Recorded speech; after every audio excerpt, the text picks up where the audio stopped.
Welcome back, folks. I've got to tell you a little bit of something here before we get started. We're experimenting. We're trying to see how we can deliver the message that we deliver to the maximum number of people. So on Mondays and Tuesdays, we're basically doing two shows, 2 half-hour shows, as opposed to an hour-long show. And then on Friday, we're coming back in and we're doing a review because some people tell us they absolutely love the slides. Others say they'd rather just have the information and not have the slides. So the Friday review is going to be a little high level. If you really, really like it and didn't see the first part, then go back and watch what we did earlier in the week. But basically, there's not going to be any slides today. I'm going to be looking over my computer occasionally so that I keep in the same sequence that we had at the beginning of the week. But this is a sort of high-level overview of what we did Monday and Tuesday, and just a little hint of what we're going to be doing hopefully next week. So with that, I'm going to get started. So there are people out there that are saying, oh my goodness gracious, America is done. There is historians that say, oh, America is following the path that every other great nation has fallen. There's 7 steps that clearly show that a nation is ready to basically collapse, and America's already on stage 5. Folks, this is not those days.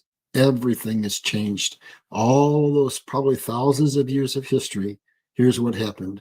A great nation began to slip, and neighbors saw that they had weaknesses. They attacked them, and the next thing you know, the neighbor was the new superpower.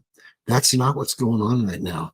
Matter of fact, what's happening is something that's orchestrated by God. There's a great reset, but it's not the great reset the global financial elite wanted. It's the great reset that's going to take them down. And there's only one nation in the world that is queued up by God and that is capable of being the superpower of the world. Now, we're not going to be the sole superpower like we have been for the last 250 years, but we're going to come out of this reset being not the sole reserve currency, but the dominant reserve currency, and not the absolute most powerful naval force in the world, but pretty much able to take on anybody we need to take on. Let's just put it that way. So at any rate, here's what's going on. Basically, instead of one nation falling and another nation taking over, America is morphing into a new role, a role where it's the leader of the world, but it's not the dominant government of the world. And that's a big difference. So basically what's going to happen is every nation in the world right now, and this is why the scenario is different, is an economic free fall. Russia's in trouble financially, Japan's in trouble, and Britain's in trouble, France is in trouble, Germany's in trouble, China's in trouble, and America's in trouble. But if you've been following what I've been doing, you'll know that Donald Trump has a plan to see America come through this and not have a devastating collapse. There will be a collapse. It has to happen. We have to collapse the financial system in order to take control with the global financial elite. They say he who controls money controls the world. So we have to collapse the system in order that we can set up the new system. Donald Trump, in my opinion, has been ordained by God to orchestrate what I call a soft bankruptcy. He's gone through 6 personal bankruptcies, so who better to oversee the United States and create a soft bankruptcy that will be sharp decline followed by an almost immediate uptick where we come back and we're strong as we ever were. Matter of fact, stronger than we ever were. And it's going to be just like Donald Trump said, America is going to be strong again. It's going to be greater than it's ever been. It's going to be respected. And it's the only nation in the world that the rest of the world will gleefully accept as the leader of the world. Let's go on down, and I'm going to take you into the real essence of what we talked about at the beginning of the week. So think about this for a second. Put your thinking caps on and pay attention.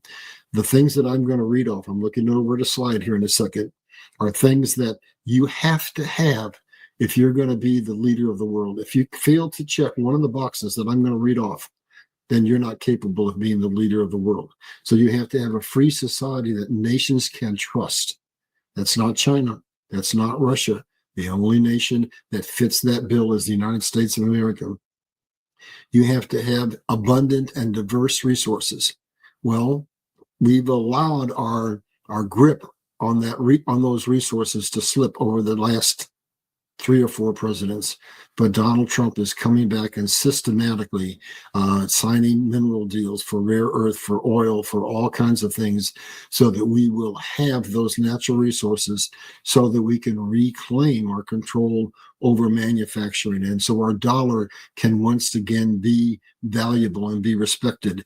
Remember, they say that basically he who controls money controls the world, but people don't think through it. Where does the money come from?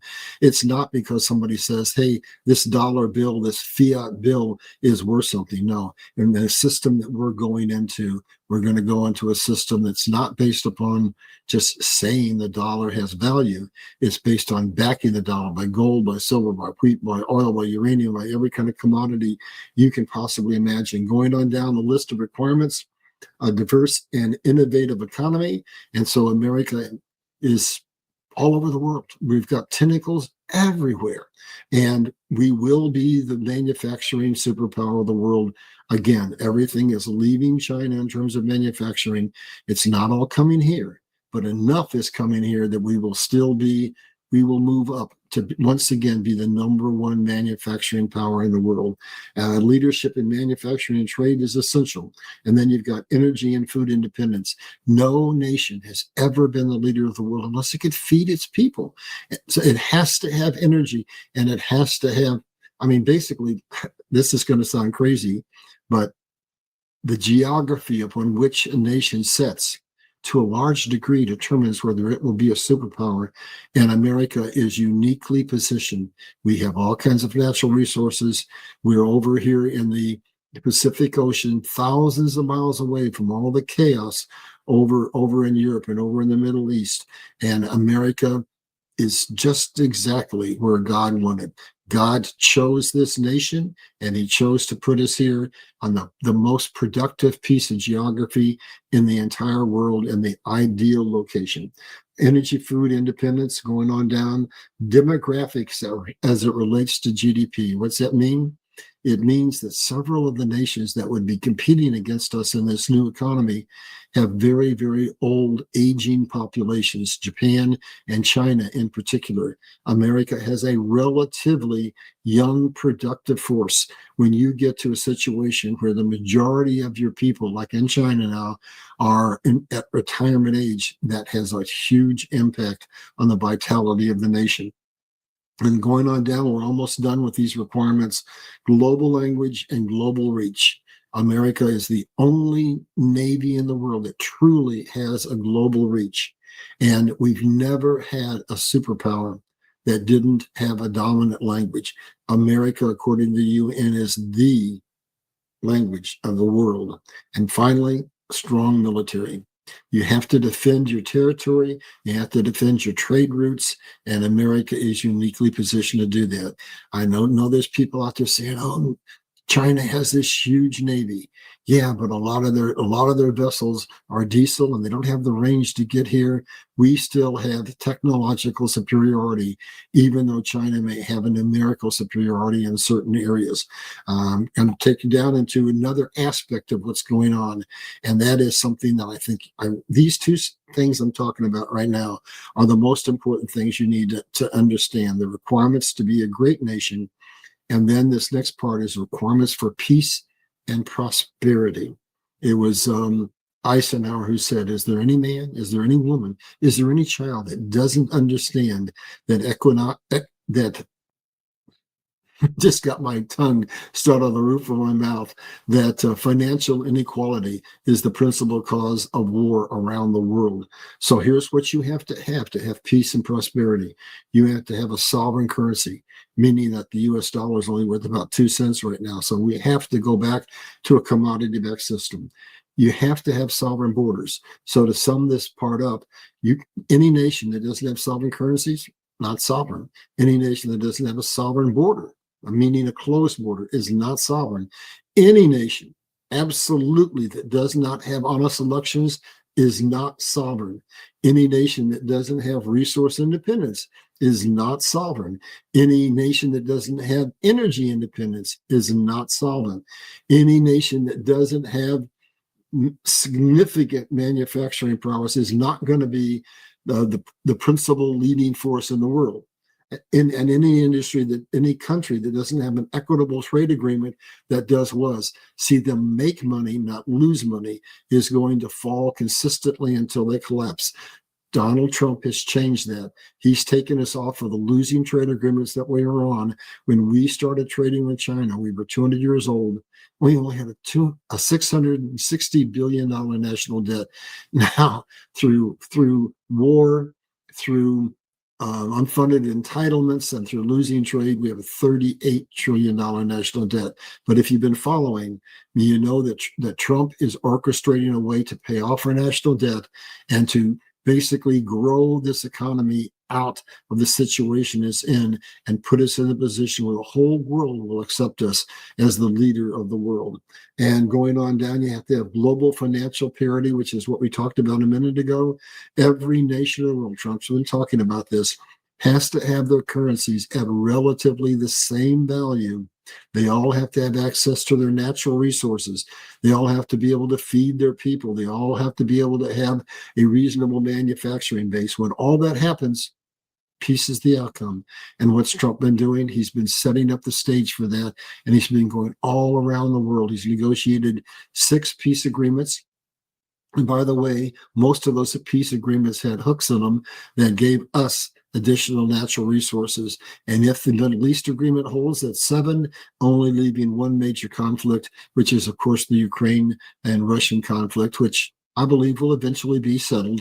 It's turning out to be a lot harder than he thought, but that's okay. And then here's maybe the most important of all. You have to have shared values, and the global financial elite have done everything they can to divide us. And the Bible says a nation divided cannot stand. And so basically what we need to understand is that they're trying to divide us, and they're using money to divide us. In other words, if I have money and you don't, then they're going to pit those who do against those who don't, etc. And they're using immigration. Immigration, you need to understand, is probably the biggest threat we have right now. And what you also need to understand is you cannot separate the issue of illegal immigration and election integrity. They are intricately tied together. So we have to see those two almost as one. So what's happening? Immigration is a Trojan horse. Since COVID, they've sent between 10 million and 20 million people into this country to do what? To economically collapse us from within. That's one thing. To usurp our election process, which we'll get into in a minute in detail. That's 2. And to basically create absolute division and chaos within this nation, weakening us from the inside, so that hopefully our enemies can attack us from the outside. The only hope they have of taking down America is if they can weaken us from the inside, then attack us from the outside. And even then, I think it would take more than one nation. It's not going to happen, because the people who would attack us are right now in no position to attack us. They have their own issues going on. America, I absolutely believe, is going to come out of this and be the leader of the world. Let's go on down, and I'll break this down a little bit further for you. I want to try to give you some solutions. So the issues that they say are so difficult are always easy. So if we want to solve the border crisis, here's what we have to do. It's just so simple. No entitlements. Don't give them any money, and they won't be able to support themselves, and they'll deport. And so what's a lot of these illegal immigrants doing? They're going home. They're self-deporting. And then no access to public schools. If they can't give their kids an education, that's another reason to go home. No access to medical services. We're not an inhumane nation. We'll treat people if they come into an emergency room and have a real crisis. But what we should do is have ICE there to deport them, because they, after all, have broken our laws, and they're here illegally, and they're trying to basically, who knows what kind of mischief they're doing. Certainly they're a financial burden on us, and a number of those people have come in illegally, were brought here or sent here by nations that that are not friendly to the United States. And I think we're about to see over the next month or two that we have sleeper cells in this nation that are going to be activated. And I hate to say it, but I think we're going to have riots around the country. Trump is preparing for it.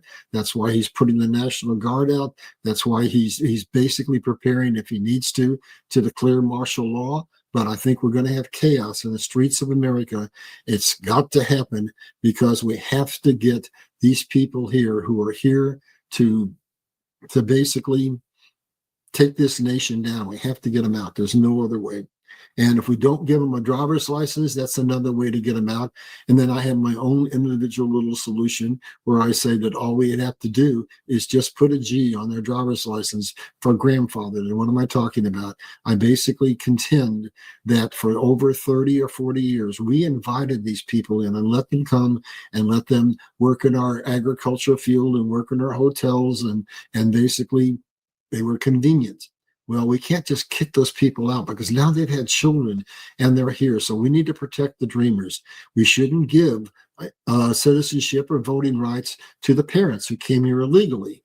But I do believe we should give citizenship rights to their children, just like after the Civil War, we passed the 14th Amendment. And what was that for? That was to give citizenship rights to the newly freed slaves. So my suggestion is, if we put that G on the driver's license, it denotes the fact that you were here before 2019 and that you were grandfathered in and you're not going to be deported. But if you came in after 2019, then you don't get a G in your driver's license and you're subject to deportation if you're stopped for any reason whatsoever. So let's go on down and we're going to break this down a little deeper. So we're now going to be talking about elections, and they steal our elections before we ever go to the poll to vote. People have no earthly idea what they do. So I want to give you just a few highlights. Now, all we're talking about here is highlights. There are over a half a dozen different election fraud cases that are showing up in the news right now. Whistleblowers are coming out from the woodwork. So I'm going to start with something that we need to recognize and we need to change, and that's that our votes are basically neutered before we ever go to the poll. So this is from the last election.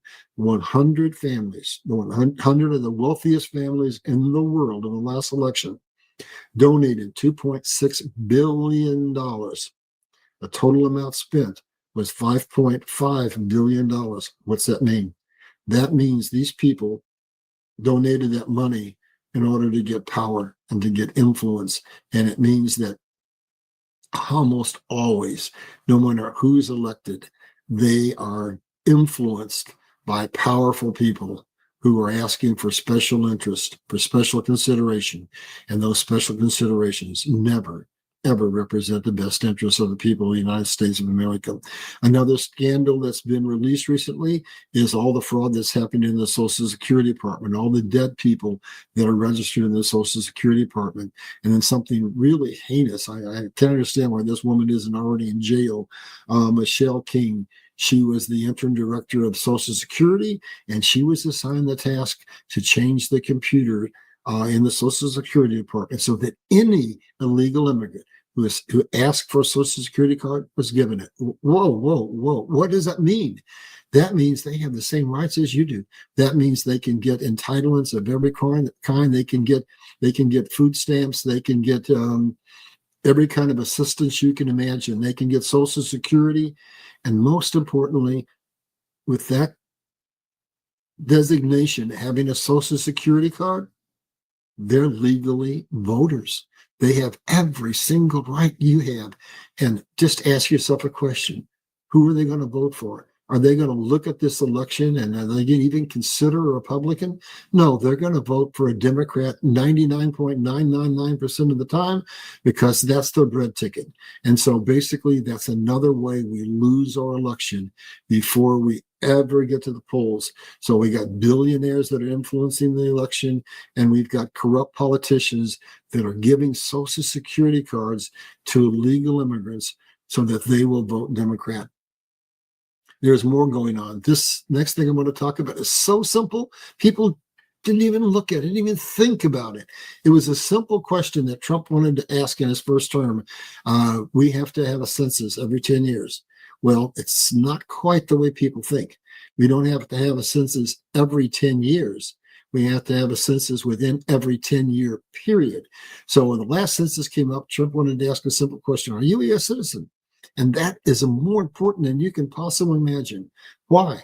Because it determines really another very important fact about, do we have an honest election? Do we have an honest government? Here's what happens.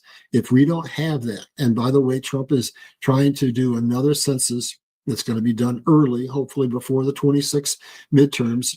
So here's what's happening. If he gets that question on the ballot, it's going to change everything. It's going to give the Republicans a more even playing field. Here's what happens if you count every person, not just every citizen. If you count every person, it gives sanctuary cities and sanctuary states more headcount, which means they get more federal funding, which means they get more representation in Washington, which means they get more representatives in Congress. I mean, people just don't dig down. They don't understand that we haven't had an honest election in over 100 years. Now, I'm an historian. God told me that part of my message has to be based on history. So I'm going to take you back to McKinley. And McKinley was the first president that they bought. There was a candidacy between William Jennings Bryan and between McKinley. And McKinley wanted to get rid of all the robber barons. And so the three wealthiest men in the country said, oh my God, if we don't, I'm sorry, I just said that backwards. Let me go back. William Jennings Bryan wanted to get rid of the robber barons, and McKinley was for big business. So the three most powerful men in the country, Carnegie, J.P. Morgan, and Rockefeller, got together, put all their money behind McKinley and all their power and all their influence, and they got him elected. And they had an aha moment. If we can elect a president, we can elect a congressman, a senator, a governor, a mayor. We can put judges in. We can control all the spheres of influence, and we can basically puppet the government from the shadows. So if you really know your history and you go back, you understand that it's not just about what's happening in Venezuela right now. It's just not what happened with Smartmatic in Venezuela, where now we know that the 2020 election was stolen along with that of 71 other nations. But we now understand that, at least in the United States, we haven't had an honest election since McKinley, which is over 100 years ago. So let's go on down, and we're going to come into some really important things that, again, people don't understand. You cannot have a strong economy unless you have resource independence. So this is where you need to understand what the definition of money is. Money is not what we think it is. It doesn't just pop up and it's growing on a tree. Money basically is created through a process. You have natural resources, God's natural resources, coal, oil, wheat, water, everything. That's the basis of all economies, whether people realize it or not.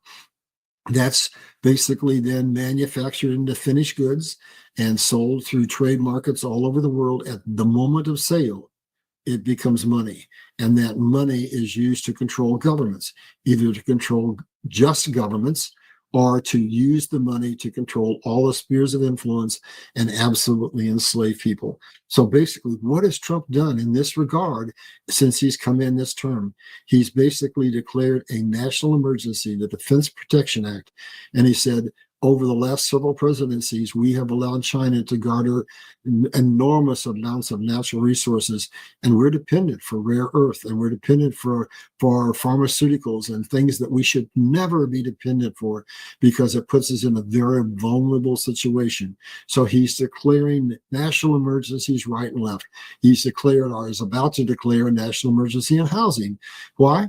Because they have created a situation where the Generation Zs and the millennials can't buy a house. You just literally can't buy it. They're priced out of the market. And besides that, here's some of the collusion that they've done. They've got together with the people who normally build first-time homebuyer homes, and they're building thousands of homes that fit the profile for a first-time homebuyer, except guess what? They're not for sale. They're for rent only. So going on down, so to give you another example of the way that we're vulnerable, China controls the steel market and has driven many of our steel companies out of business, thus the term the Rust Belt. They control the principal market in solar power and in wind, and they control almost all of the essential elements that go into our pharmaceuticals.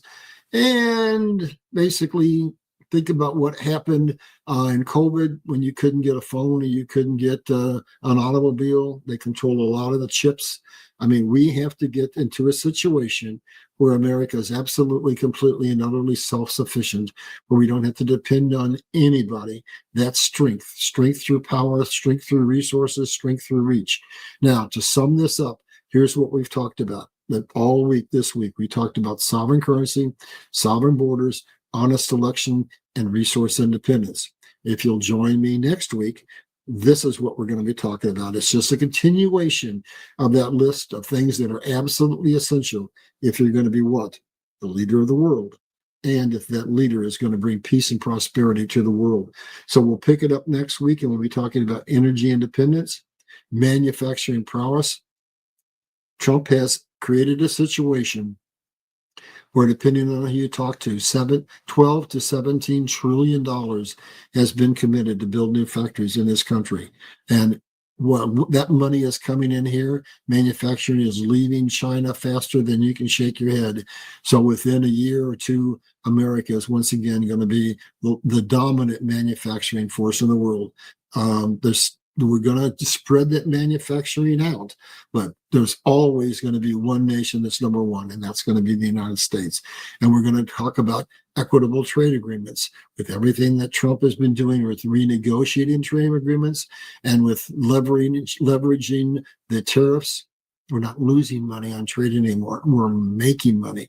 And we're also going to talk about global financial parity. Trump has stood on that podium in the White House and said multiple times, you cannot have peace if you don't have every nation in the world having relative parity financially, because the lack of that is the principal cause of war. And then we have to have shared values and goals. And when we finish this series, the next series I'm going to do is to me, it's just shocking. It's basically going to show you the extent to which the global shadow elite puppet masters who control us will go to in order to see to it that we're asleep, that we're passive, that we have no idea what they're doing to control us. And so we're going to be talking about wars for profit and what they do to drive us into absolute slavery. And then if they will do the things they do to cause wars and kill millions of people, is there any question that they would do anything and everything they could to brainwash us and divide us? And the answer is absolutely yes, they will. And when you find out the things that they have done to us, it's heinous. So join us next week to finish this series, and join us the next week to go into that deep dive on how they have so successfully divided the nation, because they know exactly what the Bible says: a nation divided cannot stand. So we are on a path where we're unraveling all of the control mechanisms one by one by one. And as God showed me when I had my near-death experience, the truth will set you free. So we're at the point where God told me, I'm going to hold you in the cleft of the rock until the last minute, till people are really ready to hear the message. And then I'm going to bring you out, and you're going to talk in terms of history, because it's concrete. It can't be called a conspiracy theory. The Bible, because it's 70% history. And we're going to give you the message that you need in order to open people's eyes. So if you'll follow me, we're unraveling all the lies, all the deception, all the corruption, and you're going to come to one realization: there's not another nation in the world that's going to come out of this reset the leader of the world other than the United States of America. We are God's ordained nation to lead the world into a period, unparalleled period of peace and prosperity, and to usher in God's harvest of souls. So with that, folks, join me next week, and we'll go into the last part of this series. And then please join me the following week and see where we go with that as well. So basically, please subscribe. We're coming into probably a 90 to 120 day period where whistleblowers are going to be coming out like you can't believe. And I'm going to try to be feeding you all the information. Well, I'm not a newscaster. So what I do is I'm a strategic analyst. I sit back and I look at all kinds of things and let them build for a month, for 2 months, for 6 months, for a year, for 10 years. And then I put the puzzle pieces together so that if you follow me, what you'll get is you'll get out of the forest where you can't see what's going on, where they can confuse you and control you and brainwash you. And you'll be able to see what's going on from a 60,000 foot view where there's clarity, where all the pieces come together and make sense, where you get back control of your own lives and we get back control of our nation. So with that, God bless you all, and we'll see you next week.